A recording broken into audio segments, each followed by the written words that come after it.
I copied, before deleting it, I copied the info and got it going again. Welcome everybody to Talking Niagara this morning with me, Peter Giblett, and him, Dave Wheeler. Hey, Dave, how are you? Well, pretty good. We may have lost a lot of our listenership because we're late. Yeah, I know. But what can I do? I'm just like fighting because the blooming thing won't just, this format here where it puts you up on the stage wasn't putting us on the stage, just hanging there. Yeah. Yeah, so it's weird. Must have been a fault at the StreamYard end because nothing else was gone wrong on my computer, and I'm sure the same is with you, right? Well, Facebook was giving me weird messages this morning too, like I gotta restart, or I've already as if I've got to remember my password and all that other stuff, and it just didn't seem right at all too. So something else I didn't have that as an issue. All right, so let's grab our first item. Niagara Regional Council is a motion at Niagara Regional Council with guidance for a 3.5% increase, and they already know it's going to lead to battles with police and the Transit Commission. Dave. Yeah. Okay. This one goes back a ways. Yeah. Yeah. So the lines are drawn. Basically, what they're doing is imposing this sort of artificial line in the sand saying 3.5%, you can't do more than that. The good thing about that is that it's forcing every department to reduce or re-examine everything they have in their budget to see if they can make it conform to a 3.5% increase. The problem with that, of course, is that there are certain departments that need more. Maybe departments need less, but other departments will need more, and they can't proceed without it. To put this, the argument, of course, is to put this artificial 3.5% and force everybody into that line is unrealistic. Some counselors say. Other counselors say that's a great idea, that this is the kind of austerity they need. They need to. I think I think the way I look at it is that I think it's a good idea insofar as it sets a goal for next year. If we end up with 3.7%, I'd be happy. Type thing, I'm not so sure that it's possible, and I can see both sides of this argument. In order to progress, in order to get where we need to be, infrastructure-wise, now how are you going to tell how are you going to tell the water and sewage that you have to limit your expenditures to 3.5 increase when we've been told that our wastewater and water plants are aging? Some are anywhere from 50, 100 years old. They're falling apart. They're being held together with wire and duct tape. So how are you going to tell them, hey, you got to do a 3.5%, and they'll come back to you and say that's impossible, because until you build us a new one, this place is breaking down, and it's going to need 10% every year, no matter what. So if you say to the water and sewer people, keep it to 3.5%, and they're going to tell you it can't be done. Yeah. And probably the same with transit and the same with a number of other areas. But we're looking, for example, at 1.5 million additional ambulance services, 1.3 million from new homeless shelters in South Niagara, 100 million for infrastructure upgrades, including water main replacement. Where you're going to make up the money is the police. Yeah. And nobody wants to face the police. It's like here in town, the city here, the region doesn't want to talk to the police. If the police want 13, 14%, which it says it does here in this article, then the police are going to get it because people don't want to face the police. Like here, we don't want to face up to the fact that 1/4 of our budget in Niagara Falls is used up by the fire department. Yeah. No one wants to say that. No one wants to come out and make them accountable and say to them, look, you're going to have a reduced budget this year. That's just too bad. But how come we have a police service that is maligned by its citizens? Why is it maligned? I never hear anything maligned about it. Yeah, I'm hearing, hear people all the time just talking about how bad they are. They never do anything for, they never do anything for shopkeepers that have been robbed, and things like that. There's hardly anybody's ever arrested for a lot of business crime, for street crime and things like that. And, this is the stories I hear out there anyway. Well, for one thing, they don't want the paperwork. Their little jail will be full to the brim if they brought in every little violator into the jail. They just try not to. It's just too much paperwork, and there are so many, particularly with so many homeless people right now. Now I see the police at Summer Street constantly. They're always there, so they're constantly taking care of the issues that circle around the homeless members of our population. That probably takes up a huge amount of their time. I know they're quite often overburdened with the mental health cases. They're the ones that are first responders, and I had a homeless guy sleeping in our lobby here, smoking joints and sleeping half naked in the lobby of my condo here. So who do I call? I call the police, and they just weren't like too enthusiastic about it, but they had to do it, and they had to come here and get rid of them. Yeah. But there you go. They have taken them away from other work. While we're talking about police, there's another related article here about officers, staff, and board members are all opting out of US conferences and non-essential travel this year. So obviously, if they have to go across the bridge because they have to arrest somebody or pick somebody up, that's one thing. But if they're not going to things like conferences, which they often do, or any non-essential travel is off, maybe that will help reduce the budget. Possibly, and it possibly could in a big way, but it doesn't say anywhere in the article how much those conferences cost and how much they have cost in the past. Yeah, I would really like to know that. Agreed. Where is the reporter here? Yeah, I mean, the reporter comes up with that, and then that's where they leave it. They don't do any drilling down at all. They don't look into how much it cost last year, how much it cost the year before, how much it would have cost this year. How come? Yeah. How come? So is this? Well, that's why I read it as the police reacting to the region and saying, "Hey, we're not going to do some of these things." Oh yeah, we're going to chip in by not going to a conference. Yeah, not going to a conference. We're getting a nice hotel room and a swimming pool, and we go out at night. Yeah, we go to the conference that we're supposed to do during the day and cha-cha-cha, all night long. Well, yeah, well, okay. Are those and the other half of it is, are they really are we missing out on something? Is it something we should know about? Well, that is always the question. Go to any of these conferences on Zoom anyway.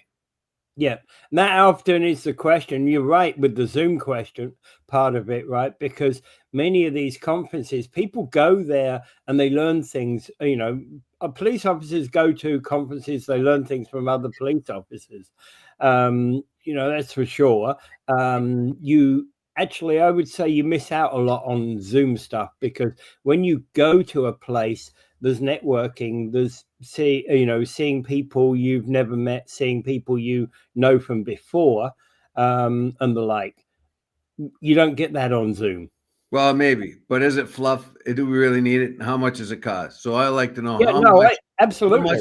How much money did those conferences cost us in the past? Well, those things have to be counterbalanced, and that's part and parcel of the region budget question, I think. Yeah, I like to know. No? I definitely like to know how much those have cost us in the past, and how much they think it's going to alleviate uh, some of the cost increases they're asking for. And I like to know why they're using the kind of vehicles they are. That is a big vehicle that uses a lot of fuel, or if there's a hybrid, right? It's using a lot of electrical and fuel.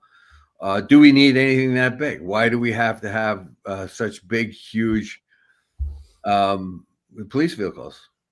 Why do we have to have that style? Those probably cost about $80,000 to $100,000 each when they're all equipped with all the stuff in them. Do we have to have anything that can we have something smaller? I mean, when you're going, like I said before, I've seen traffic cops in very small cars. Well, you have to have one or two that are big and powerful. You don't have to have them all big and powerful. Why? One or two, because you need chasers. That's an OPP job, though, isn't it? Just realized that's an OPP job, but you might need one or two chase vehicles. Why do they have to be big? They have to be fast. They don't have to be big. Fast, fast. Right. Yeah. So they what you need them to be is fast, not big. Yeah. So you're right. Fast, not big. But I mean, they have to make the argument. They have to tell me why, or tell us why they need the kind of exemplary type of vehicle they seem to have right now. Can they do with something cheaper? What kind of guns they use? I mean, they probably all got a Glock 9mm, which is probably your standard issue, and it's probably the most ubiquitous, reliable sidearm. So okay, but what about their uniforms? How much, can you get them cheaper? Anything, boots, whatever. Where can we cut costs? We're going to need more officers. Do we always need officers fully trained? Can we have special meter maids and other officers that just do traffic stops? Yeah, don't need full Monty training and all the same amount of money that we pay each officer. So there's questions you can look at. Can we hire private security companies for certain parts of Niagara? Like, for instance, we have the police take care of have to be paid special to take care of the casino area. Can we hire a private security agency to do that instead? Yeah. Absolutely, all fair questions. And all relate back to this whole question about the budget, of course. And Bob Gale was saying, look, let's target 3.5%. Yeah, like people like Laura Epp says, well, yeah, it sounds good on the surface, but there are going to be roads and certain things are going to take more than 3.5% because they're old. And I mentioned the sewer and the water. How are you going to be able to keep everything down to 3.5% when your sewer and water is being held together by duct tape and wire? And it's very costly keeping the old junk going until the new junk is made, until we get a new. Now, this is foresight that wasn't seen. We can go back and we could blame the other councilors from other years that did not have the foresight to start building sewer and water treatment plants. They decided to push that off into the future, and now we're paying for it. And every time when you look at something like this and you see City Hall or region pushing something forward or ignoring something that needs to be done, like the water and wastewater plant, it looked good at the time and it saved the taxpayer money at the time. But sooner or later, the piper must be paid. And I'll use this example just because it's there and clear. When they first put the idea of the hub, what do you call it? The hub on main on behind the art hub, right? Up. that was talk. The cost was actually first initially budgeted at 10 million, then it was 12 million a couple of years later, then it's 17 million spend altogether. So if you'd have started with the 10, we might have kept the cost down to about 13. I don't know, but anyway, the police want 13% more. How are they going to cut it back to 3.5%? That'll be an argument and a half. Yeah. But the idea that drawing the line at 3.5%, I think that's a very good guideline. But realistically speaking, some departments you're going to ask to come in under 3.5%, and others are going to be asked to be over. And like Burgess has said here in the city, when the fire department wants its pound of flesh, it gets its pound of flesh, but it gets its pound of flesh at the expense of other departments. When the fire department gets its 7% increase or whatever it gets, then roads and parks and everything else are reduced because the money has to come from somewhere, and it's usually other departments that are cut and reduced, and their budgets are reduced. So what kind of balancing act the region is going to do? The fact that they're starting early is a good sign because they can get a lot of the arguments over with early on. And we'll see if they could draw it into the 3.5%. Now, it is that balance. We cannot afford, the average person in Niagara Falls cannot afford more tax increases. We are already pushed to the limit. We are a community that does not make as much money as other communities, and we have our standard of living is fallen behind for the average person. However, on the other hand, you still have to maintain services and you still have to progress. Yep. Where do you draw that sweet line? Where's the sweet line? Yep, absolutely. All right, moving on. It seems like government everywhere is getting its share of the trouble. Like 4,000 WSIB workers are engaged in taken strike votes. Well, are they actually striking or just have strike vote?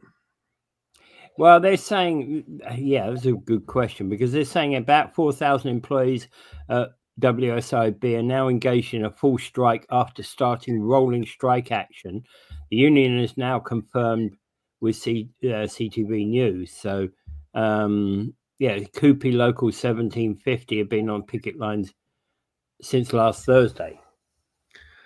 I think they're going to get the same answer that the post office did, and pretty much the government's going to say we're broke. We're broke, and we can't afford to pay you as much as you want. We'll see what happens. Really, it depends on what kind of situation WSIB is, but I have a feeling that it's going to be the same answer the posties are getting. The posties are getting the answer like, we are broke. Yeah. Right. The government says we are broke, and the post office, is not making the money that was required to keep itself going. And I think the WSIB will get a similar answer. Now, WSIB is a big disappointment to me because it's more like an insurance company now. It is an insurance company. It's basically been set up to run that way. Yeah, because I had a fight like crazy to get my carpal tunnel done. And my brother who had an industrial accident had fights with them constantly, and they come up with some really, really stupid ideas too. Like I don't know. So the WSIB doesn't get a whole lot of sympathy from me, having dealt with them, but I do know there's probably some people in there that are doing their jobs the way they should be doing them, and so I do kind of sympathize with them. But having had several interactions with them over the last 15 years, I would say that, and knowing other people that have had them, I have no sympathy for it. WSIB needs to be revamped itself. It has to get back to what it's supposed to be: a protection service, a service that protects workers, not questions them and puts them and tries to deny them. Yeah, basically, well, that's Angela does a lot of WSIB work, and in our industry, it's known that WSIB refuse everything. Yeah, yeah, that was my even something as simple as carpal tunnel. I had carpal tunnel on both my hands. So the doctors tell me, well, that was caused by what you do at work. And I had no doubt about that because it's a very common thing in my work. You're using impact guns, you're using big wrenches, you're around machinery that vibrates. And, so obviously your hands are going to take a beating, and so it's same in my industry with this thing, right? Yeah, it's one of the most common things. Just like receptionists had the same thing. One of the most common things was carpal tunnel, and that was the same in, I think, just about everybody I knew had degrees of carpal tunnel, and of course it's all work related. But what a fight it was! To get that, and I mean, with me, it was either going to go on WSIB or it was going to go on OHIP. Yeah. But of course, OHIP doesn't want to pay for it because it's WSIB, and WSIB denies your claim right off the bat, and you have to fight with them to accept it. Oh yeah, yeah. No, it's well known in our industry that WSIB basically deny first and cause you to fight, because what they know by doing that, by denying first, is that that there's a percentage, even if it's only as small as 10% that walk away. Right, there's a percentage that walk away. Yeah. Right. Yeah. Even if they're worthy cases, but they just couldn't put up with the BS. Yeah, they can't. Exactly. Now, so you lose that 10%, and you're saving a ton of money. Yeah, and unfortunately, among that 10% were people who really could have used the help. Absolutely, there are. Yeah. And they use tricks too. They use tricks. Yeah. They'll try to buy you off. When my brother got injured, he says, it's a good thing I'm not like 20 years old, because these people would have bought me off with about 12 or $1,300, and then I would be stuck the rest of my working life with inability to use my left hand. Yeah. They would have talked me into that, and they tried to. So he says, it's a good thing that I had backup, and it's a good thing I wasn't 20 years old. I was later in life that I knew their tricks. Yeah, I would have bought them off with a small amount of money, and then that person would have been struggling for the rest of their life. So it's needless to say, probably WSIB workers are not going to get much, and not going to get much support in the throughout the rest of the land, are they? No, they're going to get no sympathy at all for anybody that's dealt with them. You're certainly not going to get any sympathy from me. The ones I'm worried about, of course, is the people whose cases are in transit right now, and they need to be dealt with. Exactly. Those people, obviously, if you were being paid your WSIB benefits or whatever, probably that will continue. But if those people where the cases are being decided upon, they're now in limbo. Yeah. So heck with them. WSIB, go get stuffed. But the poor people go back to work for half your pay. Yeah. Yeah. Get lost. Go back to an insurance company. Start scamming people in the private area. But for those people whose cases are actually being adjudicated, well, yeah, those are the people I feel sorry for, and I hope that it settles up quick. Mike Christmas says, imagine WSIB going on strike for their rights when their job is to destroy the rights of the injured workers. Yeah, really, seriously. Yeah, absolutely. Go get stuffed, WSIB. Definitely. I hope the whole place is dissolved, and I hope to see you on the homeless shelters. Yeah, WSIB are not going to get any sympathy anywhere, are they? No, not at all. Yeah. Okay. Let's move on. I'm sorry, we got short time because of how we didn't manage to start on time this morning. King Charles and Consort Camilla arrive in Canada for the state opening of Parliament today. And just to actually, just so that I hate it when all the press are saying King Charles and Queen Camilla. She is not queen. She's the king's consort. She's not queen. Get it right, press. I'm not a fan of the monarchy, as people know. But hey, get your terms right. Yeah, I think they just the press just don't care about stuff like that. And to tell you the truth, I could care less about the king and queen. Nice people. I think they're good for Britain because they bring in a lot of tourist dollars. So I'm told, or so I've read, like the monarchy I and think all that's that. a lot of bull as well, though. I don't know. I've read different things in it, and they talk about the amount of money. And you know what? Anytime I was at Buckingham Palace, and I've been there a couple of times, once by accident because I was wandering around, and I just ended up there. There are crowds and crowds of people in the worst part, like in December, and crowds and crowds of people from all over the world watching the changing of guards and stuff. So I imagine it does bring a fair amount of money into the country.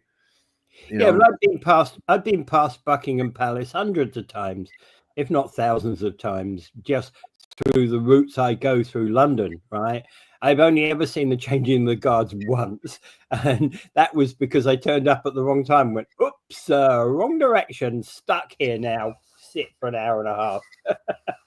Yeah, I was just walking around one day in London, and I just happened to be just wandering around like aimlessly, just going here and there, and I happened to end up, and all of a sudden I see these red dragoons on horses. I think, well, what are they doing here? Then I look to my left, and there's Buckingham Palace. Oh, now I know what they're doing here. Yeah, for a Londoner, changing the guards is something you kind of, it's a nice dart through there, through the the gardens, through Buckingham Palace, through Buckingham Palace. Sometimes you can save yourself time, but do it at the wrong time and you get caught by the changing of the guard. Yeah. Well, I'm not complaining. It's just the way life is. You get used to it. Well, my point was that I've been there a couple of times, and there've just been crowds and crowds of people. And like I said, one time in December 5th or 6th, it was really dark and gloomy. And yet, well, one thing, in the dark and gloom, those bright helmets and those scarlet tunics of the dragoons really stand out in the offset. Yeah. But the other thing was there's so many people there, and that was in the 80s. And so when they say that the all that pageantry brings in tourism, I would say that they're probably right. And tourist dollars help offset what the king and consort cost the country. But getting back to Canada, I could care less that the king's coming here. But apparently it's a kind of a demonstration. It's a demonstration to the U.S. that we do not have affiliation with the United States, that our affiliation is we actually have a king, and which gives us a much different level of sovereignty than the United States is willing to grant us. I think it's a smart move by Mark Carney. It probably is. It's meaningless to me, but it probably symbolically. It's symbolic, is all. Yeah, it's symbolic, that's for sure. I don't disagree. It's a smart move by Mark Carney, very symbolic. And it is to show the United States that we're not entirely dependent upon them. Yeah. It must also be known that Mark Carney and the Liberals have taken on just about every conservative talking point there has been when Justin Trudeau was in office. As a matter of fact, they're also turning their back on Trudeau's association with Israel too. Like, it is a completely different party, completely center party, far, far away from Justin's idealism that didn't get us anywhere. It's gone broken right down to practical matters. And what you have is Pierre Poilievre pledging allegiance to the country, basically, and pledging support for the government to get past this. So here we have something that I've wished for a very long time, where you get a government, no matter what side the aisle is on, is for Canada and wants to bring help Canada move forward rather than get polarized like we have been going. And I think that's a very positive thing, that we have cooperation between the parties and we don't have this polarization. You're the bad guy. You're evil. No, you're evil. No, you're evil kind of thing that was going on before. Yeah. And, okay, the Queen Elizabeth II read the speech in 1957 and 1977. So it has been done by by Charles's mother. Yeah. I still remember seeing the Queen Mum myself. I don't know if I told that story here. I think you've told stories about the Queen Mother. Yeah. But anyway, yeah. Yeah. Yeah. Yeah. Me and her, we're best friends now, where we were, because she looked right at me and waved. I was only a couple of yards away from her. Hi, Queen. I don't know. She waved at everybody, you know that? Yeah, she did. It just so happened that we happened to be part of a very small crowd in front of a church. Yeah. And my buddy and I were long hair and denims, and we just got out of the YMCA where we slept the night, and we're walking down the street, and there we just stumbled upon the Queen Mum. Yeah. Okay, so while we're talking about the king and of course coming from Britain and that, interesting to look at this. In the UK, they're talking about putting in place new rules for taking unfinished housing sites off of developers and getting them built. Oh, well, I mean, you put this here, but I think it's probably just a demonstration that the same thing's happening everywhere in the world. Yeah. Everywhere in the world, we have a lack of housing. We haven't built enough housing for the amount of people that have come into the country, and that's pushed the price of housing up. The only way to balance that is to build houses, and Britain's having the same problem we are having. We have developers who own land but won't build. It's not the fact that they won't build, but they can't build. And we even see here that we have situations here in our own town where we have a sunset clause. So we approve a development, but they have to have 3 years to get the shovel in the ground. But Britain, they've taken it a step further. If they don't develop the land, the city or the government's going to confiscate that ground. I don't think that's a good idea, because what will happen is you can't get a number of builders or tradesmen to build a house. Then the government confiscates your property and then sells it to your competitor. I don't think that's a good idea at all. Well, I would, I get what you're saying. I get where you're coming from, but I think it will drop short of that. Basically, what's going to end up happening is they will probably act as a whip on getting the development completed. I really hedge here. I do understand the idea of a sunset clause, but a sunset clause that will confiscate the property of the developer is something that's undemocratic. I think it's also unfair, because there could be any number of reasons why that development doesn't go through, particularly now when we do not have enough tradespersons to build the houses. And the amount of houses they want to build is much more than ever before. And if you put somebody under the gun and say, you're going to have to build this, or we're going to confiscate your property, what's going to happen is they're going to start building slipshod houses. They're going to slipshod type of developments. Well, they're going to put something up, what they can, because they're going to lose the property otherwise, and people are going to. I think the losing your property otherwise is an action of last resort. I think it's a bad thing, because what it does do is it motivates builders and developers to shut other ones out. Such and such has got a property. Let's say I'm a developer and I've got a bunch of money together and I've bought a piece of property. Now it's time for to build, and other developers who are more well established can now make sure that I don't get the tradespersons I need. I don't get the concrete I need or anything else, so that I have to have my land confiscated after 3 years because I can't get it going because the other developers have been able to block me. And then the government takes over that. And then what they will do is sell it to the developer that has just monopolized the tradespeople and the concrete and so on. So you're opening a can of worms here. You're going to get into corruption. Corruption is a big thing that's going to happen here. I get it, but we're also facing a terrible situation here, particularly in the Falls, where we've got builders that are not building.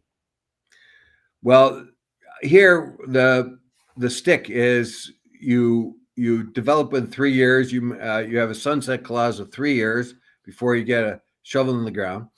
And then what happens is they might get a shovel in the ground for part of it, like we see on Stanley Avenue there.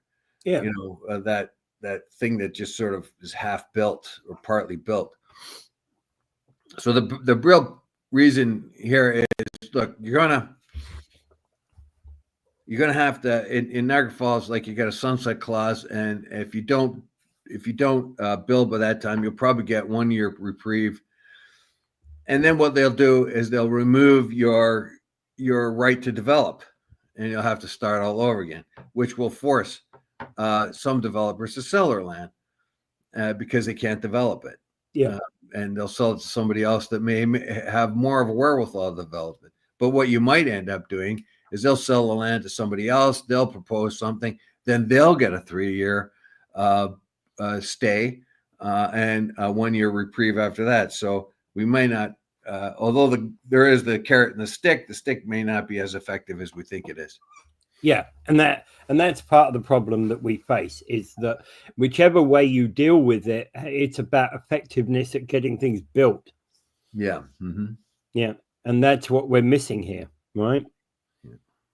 And while we were talking about UK, I only brought this one up because it's just disgusting what I've heard here. 47 people were injured when a car ploughed into fans at the Liverpool's Premier League victory parade. What is going on? This is insanity, right? And this is the rest of the world's version of taking a gun and shooting children up, isn't it? Well, yeah, they can't get a gun, but they actually, in order for something like this to be effective, they actually have to wait till there's a bunch of people celebrating, like it was in Germany, like it was in I think it was in New Orleans, and what is in Liverpool. So get a bunch of people celebrating. Now, what do they know about this guy? They taken terrorism off the list. Yeah. He's a 53-year-old white British man who's believed to have been the driver of the car, was arrested. They're not currently looking for anybody else in relation to the incident. Do they know anything more about this guy? No, they're not saying a word about him, and it's like the guy's a nutcase. Is that, or did you just lose control of his car? Like, I don't know anything about this. They haven't said that this is an act of malicious, a malicious act, or if it's an accident, or they've removed terrorism. So obviously, that is it domestic terrorism kind of? Is it just murder to be murderous? Is it somebody that's doesn't like Liverpool? Yeah, my hope is it's not an Everton fan thinking that, hey, I hate Liverpool, right? Usually Everton and Liverpool fans get together and they celebrate the success for the city. Sure, Everton fans wish it was their club, but that's typically what happens with Liverpool. Well, Liverpool is an extremely popular team. Yeah. I guess it's big in Ireland as well, but I mean, it's worldwide. It's one of the, like Manchester United in the world. Yeah. It's Madrid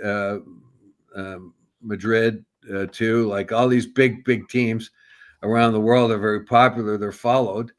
Like the Premier League in Britain is followed all over the world, and so is so are the European ones.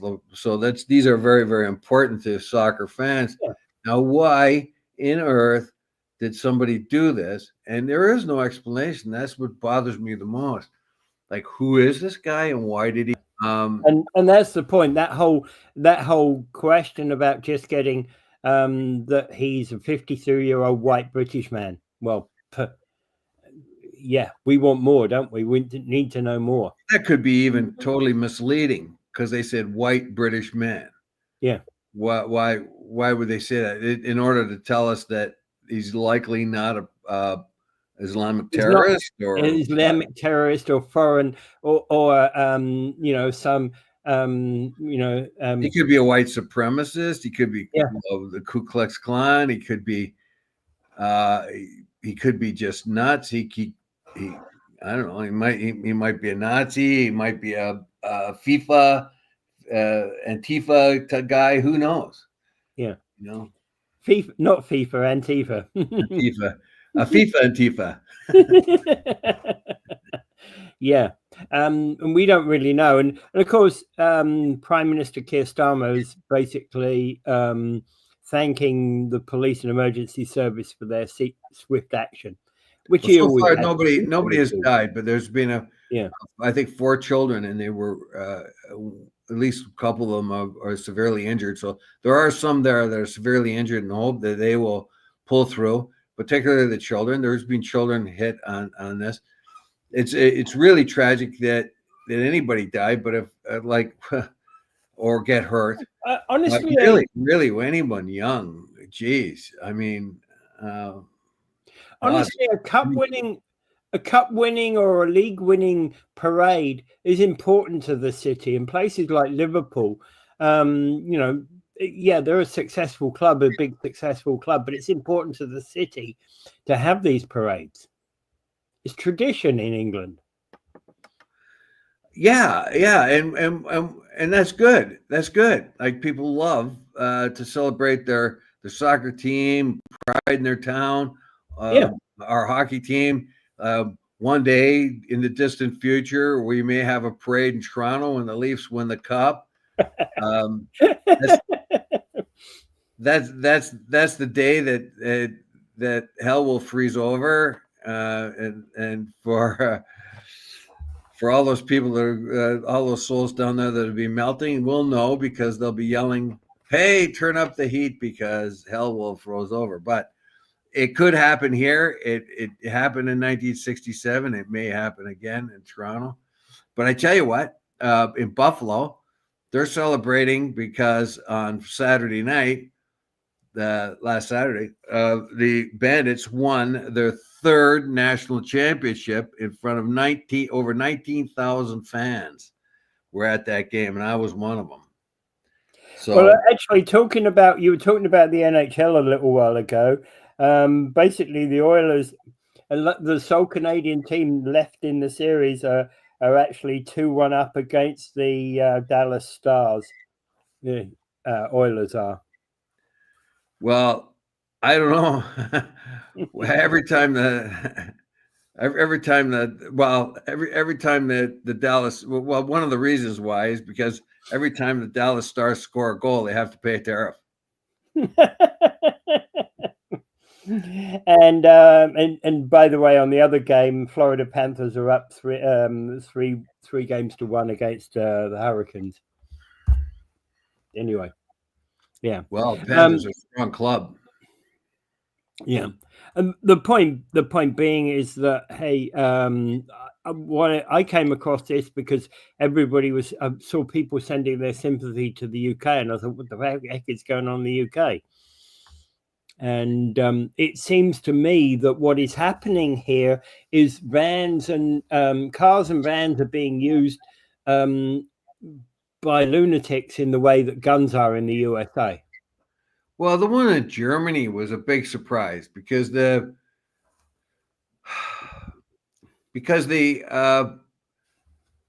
police had it figured out. They had all the barriers and all that. One thing they didn't figure out is the service area for the street where just the service trucks come in. For some reason, they didn't figure anybody would have come in through there, and that's what I did come through there. He came through the service area with service where, the people who bring the food and the drinks and all that other stuff Yeah, in. yeah. He got in through there, and then he raced up and down, and he murdered you on his murderous run. In New Orleans, I think it was the other one, the same deal. They didn't, for some reason, they didn't put up enough. They reduced the amount of police presence because they didn't think there was going to have a problem, and that was the advantage that the perpetrator used. In this case, I don't know, with having already had the examples of the other trucks and cars that have done all kinds of damage to celebrations like that, why weren't the police prepared for this? Yeah. You have to ask yourself, look, it's happened in Germany, it happened in the States, it's happened in a few other places. Well, get your barriers up. But they didn't. How come? Yeah, yeah. Fair question. Absolutely fair question. Yeah. Okay, so moving on, Niagara's youth orchestra is playing to perform at the Vienna Festival in July.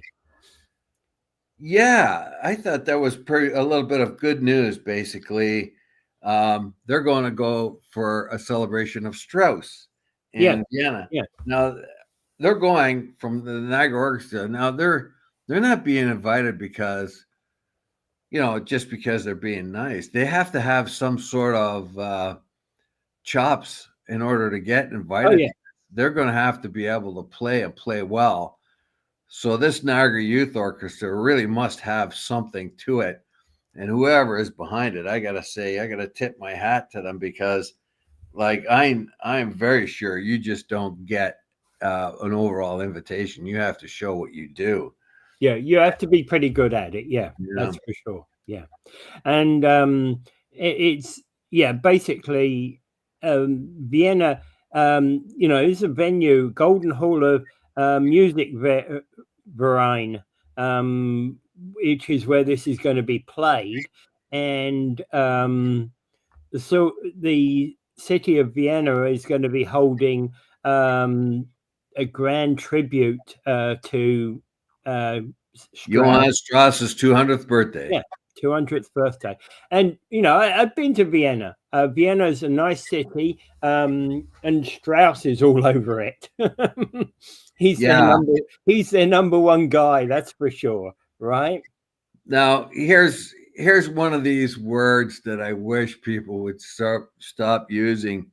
And no disrespect to Jennifer McKillop, who is the general manager. She says it will be transformative trip. What is it with the word transformative being put in everywhere? Yeah. Trump is a transformative president.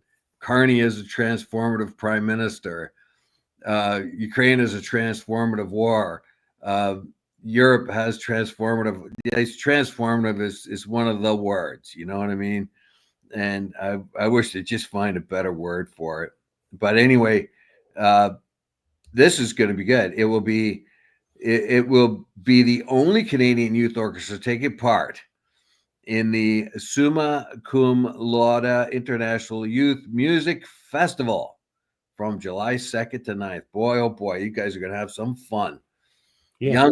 Young musicians going to Vienna, and I've been to Vienna too. I didn't see much of it though. I had wrenched my knee badly in some incident that I can't remember in Oktoberfest. I might have been in a fight or something. I don't know, but I was pretty battered up.